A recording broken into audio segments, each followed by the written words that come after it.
بیا هم ښه راغلاست درنلیدونکو د خپرونې دوام دی. درنلیدونکو لکه څه رقم چې ما وړاندې یادونه وکړه چې نن د فبروري 14مه چې دا سمون خوري د راډیو د نړیوالې ورځ سره. نو په لومړۍ برخه کې مو د راډیو په اړه ځینې معلومات ورکړل، په بله برخه کې مو د راډیو په اهمیت باندې خبرې وکړلې چې په افغانستان کې څه رقم رول لوبولی دی. خو د خپرونې په دې برخه کې د شمشاد راډیو په اړه او د هغو د خپرونې په اړه خبرې لرو د ښاغلي اسدالله ماهر احزانزي سره، د شمشاد راډیو مدیر سره، چې کله یې په کار پیل وکړ، کومې خپرونې لري، په راتلونکي کې به څه ډول خپرونې ولري، د ټولنې د کوم قشر د کومو خلکو لپاره دا خپرونې وړاندې کوي. په همدې ټولو موضوعاتو باندې تم کېږو. هیله تاسو هم تر پایه راسره ملتیا وکړئ. احسانزی صاحب ستړي مسئ، خپرونې ته پخیر راغلی، سهار مو پخیر. ډېره مننه، ستاسو هم سهار په خیر. د ټولو لیدونکو چې همدا شیبه موږ ګوري، تعقیبوي په بېلابېلو ادرسونو کې، د هغوی د هم سهار په خیر وي. کور مدان د راډیو د نړیوالې ورځې مبارکي ټولو ژورنالیستانو ته ورکوم، هغوی ته چې راډیو یې تعقیب کړي، په راډیو کې کار کوي. تاسو ته هم البته ژورنالیستان مې وویل، تاسو ته به پکې راځئ، ټول هغوی ته چې له ژورنالیزم سره مینه لري، او خدای دې وکړي چې ژورنالیزم لا په افغانستان کې خپلو موخو ته ورسېږي. زه به هم ښایي له خپل طرفه تاسو ته مبارکي درته درکړم چې تاسو هم زموږ د سرتاج یاست او د خبریالانو ویاړ یاستئ. ښه، راځو د شمشاد راډیو په پیل باندې خبرې کوو چې کله یې په کار پیل وکړ، څه ډول خپرونې وړاندې کوي؟ شمشاد راډیو په لومړیو کې له نن نه 11 کاله مخکې په 1409 کې په امتحاني ډول باندې خپرونې پیل کړې چې لومړنۍ خپرونې په ننګرهار کې وي. البته په مرکزي سټډیو کې به دلته خپرونې جوړېدې، مواد هر څه به دلته وو، یوازې د نشر لپاره به ننګرهار ته لیږدول کېدلې، او هغه هلته به بیا د ننګرهار خلکو له دې نه استفاده کولی شو، اورېدلی به یې شوې.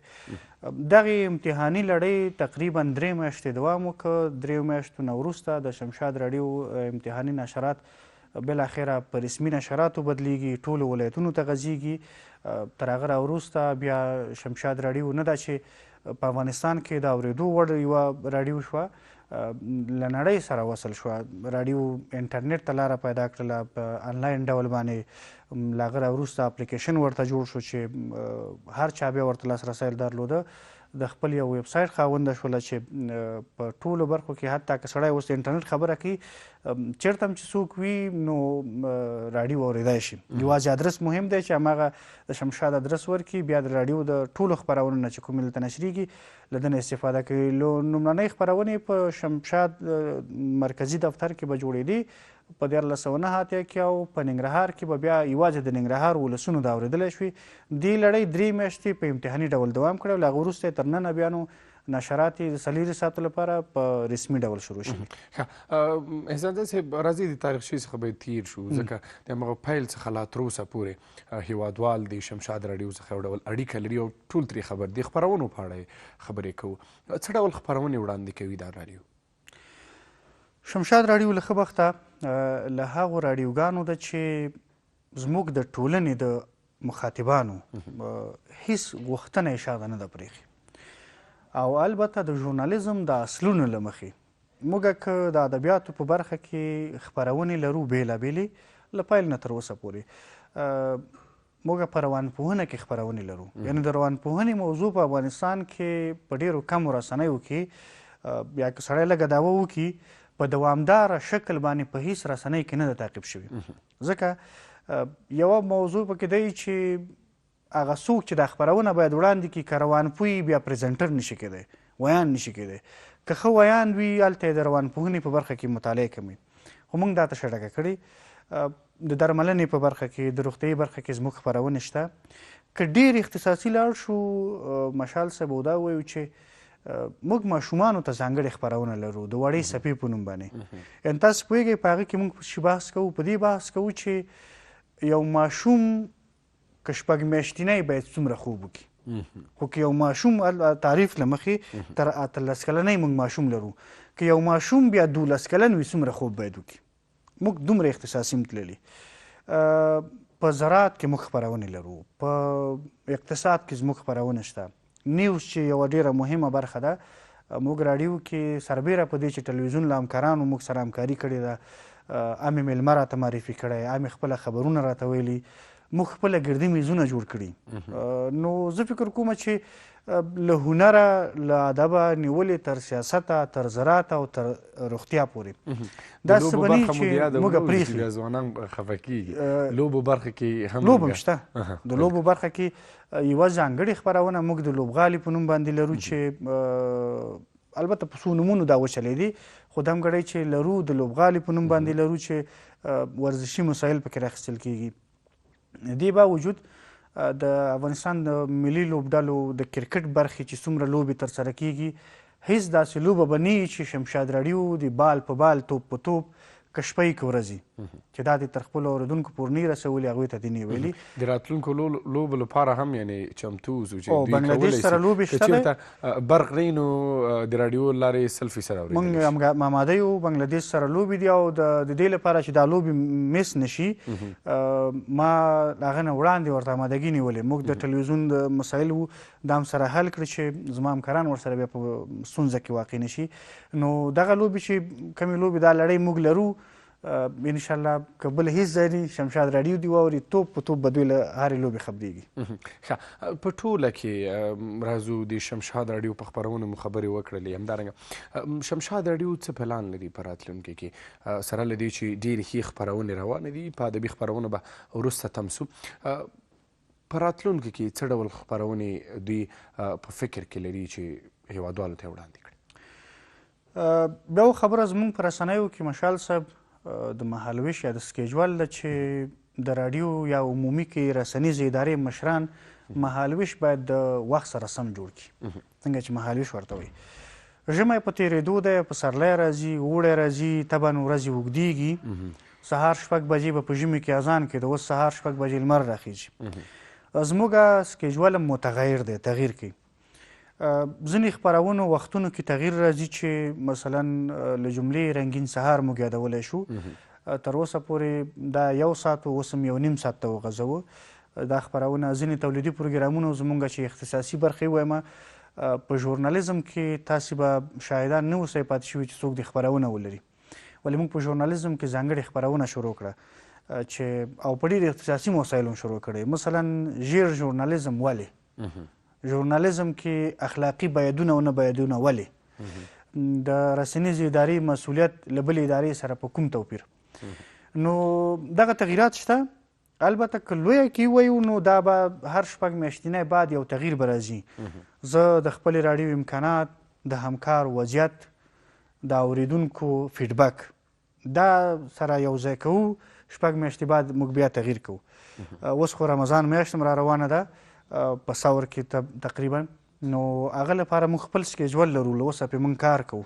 ځینې خپرونې اوسه نه جوړوو اسلامي نو په همدې خاطر باندې چې عمومي خبرې وکړو مهالویش ټول زموږ د راډیو د امکاناتو د ژورنالیزم د اصولو سره سم د خلکو غوښتنو ته په کتو عیارېږي مخ ته به ځي.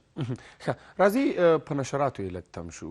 په کوم ولایتونو کې نشرات لرو؟ آیا د هېواد څخه بهر هم هغه د تاسو خو د انټرنټ خبره وکړل نو هر چېرته یې اورېدلی سي هغه ستونزه نشته ده. بغیر د هغه نه په هېواد کې په کومو ځایونو کې موږ نشرات لرو؟ آیا په ټول افغانستان کې موږ نشرات لرو؟ او د وخت په اړه یې راته ووایئ چې نشرات مو د څو بجو څخه پیلېږي تر څو بجو پورې؟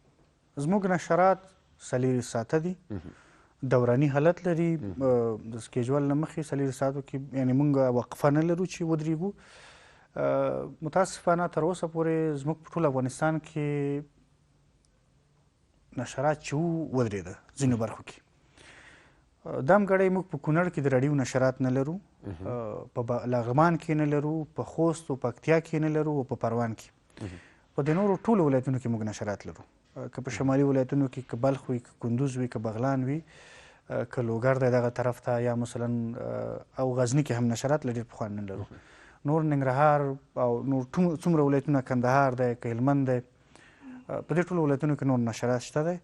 دغه ولایتونو کې احسان داسې په ډېرې بښنې سره چې اوس نشرات نه لرو په دو کې به هم پیل شي آیا تصمیم لرئ؟ زموږ هڅې شته او اراده هم د دې شته ده چې نشرات بیرته پیل کړو خو په ځینو ځایونو کې البته تاسو په دې جریان کې یاستئ چې په ډېرو ولایتونو کې نورې رسنۍ وتړل شوې. زموږ د شمشاد راډیو ځینې ټرانسمیټرونه یا هغه د اخیستونکي دستګاه بیرته چې غږ پاشي یعنې تخنیکي نور راډیوګانو سره وي دغه تخنیکي ستونزې زموږ حل شي یا له نورو سره د تړون له مخې موږ یو پایلې ته ورسیږو، زه باوري یم چې کوم مینوال چې نورو ولایتونو کې موږ لرو بیرته به خپلې خپرونې ور ورسیږي او هغوی به واوري. ښه، ویل کېږي چې کلیزه هم را روانه ده، نو په دې کلیزه کې څه لمانځئ؟ راځئ لږ یو موږ سره هم شریک کړئ او که وایي چې نه دا د لیدونکي یا اورېدونکي سرپرایز شي، داسې کوم څه خو به نه هغوی بلد دي او طبعا په دې پوهېږي اورېدونکي چې حتی موږ نه اوس نه پوښتنې کوي، 15 ورځې مخکې نه لګیا دي، میسجونه هم کوي، زنګونه هم وهي، غوښتنه هم کوي. کلیزه لرو او کاملا د خپرونو له اړخه هم ورته اماده یو او د نمایشي لمانځنې برخه چې کومه موږ لرو، بهرني میلمانه چې موږ لرو، له ورسره دعوت هغه لیست موږ برابر دی. کوم همکاران چې تاسې دلته په دفتر کې موږ سره دي، دوی سره هم زموږ خبرې شوي، فاینل شوي دي. حتی که ژوند و او په هغې ورځ باندې ممکنه وه که دغسې کومه بله داسې ځانګړې ورځ نه، ممکن د ټلویزیون له لارې هم موږ لیدونکي وګوري، د خپرونو په تړاو ورسره نوې خبرې بیا وکړو. انشاءالله کلیزې ته کاملا اماده یو، دا ځل به د نورو کلونو په پرتله متفاوته کلیزه ولرو. ښه، د خیال څاڅکي ستاسو خپله خپرونه ده، ډېر مینوال هم لري، وخت کم دی، یو څو بیتونه که راته وایئ او یا هم یو غزل راته وایئ دا به ډېر ښه وي، نو داسې خو مو نه پرېږدو. را مې شی حواسو لمر له کوم خوا راختلی دی، را مې شی حواسو لمر له کوم خوا راختلی دی، زنګ یې په واټسپ او مسنجر باندې راغلی دی. زه نه دا یې تاسې دا ګلاب په مینه نه ارځي، زه نه دا یې تاسې دا ګلاب په مینه نه ارځي، هغه چې وربلې چپې خوا ته اړولی دی. او یو باید به بل هم ووایم چې دا ظلم د خپل جانان په حق کې رانه نه کیږي، دا ظلم د خپل جانان په حق کې رانه نه کیږي، شیخه که زه ووایم چې خدای له ده نه ښکلی دی. ډېر ښایسته، نور به رانه بیا هیر شي. ډېر ښایسته، واقعا هم ډېر ښایسته بیتونه ول.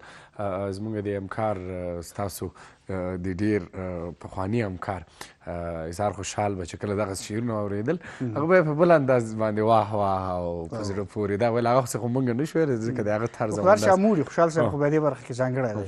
ښه، ډېره زیاته مننه چې ګډون مو وکړل په خپرونه کې او د شمشاد راډیو په اړه مو دغه ټول معلومات له موږ سره شریک کړل. په وروستیو کې خپلو اورېدونکو ته څه پیغام لرئ؟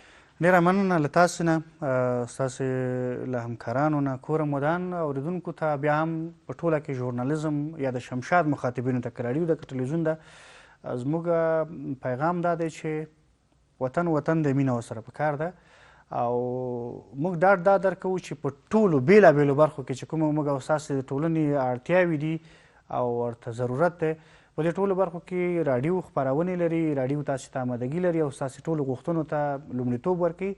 انشاءالله که ورسره پاتې شوي خپل ټول ذوقونه پکې خړوبولی شي او موږ هم غوښتنو ته لبیک وایو. ډېره زیاته مننه عزت. ډېره مننه کور مدان.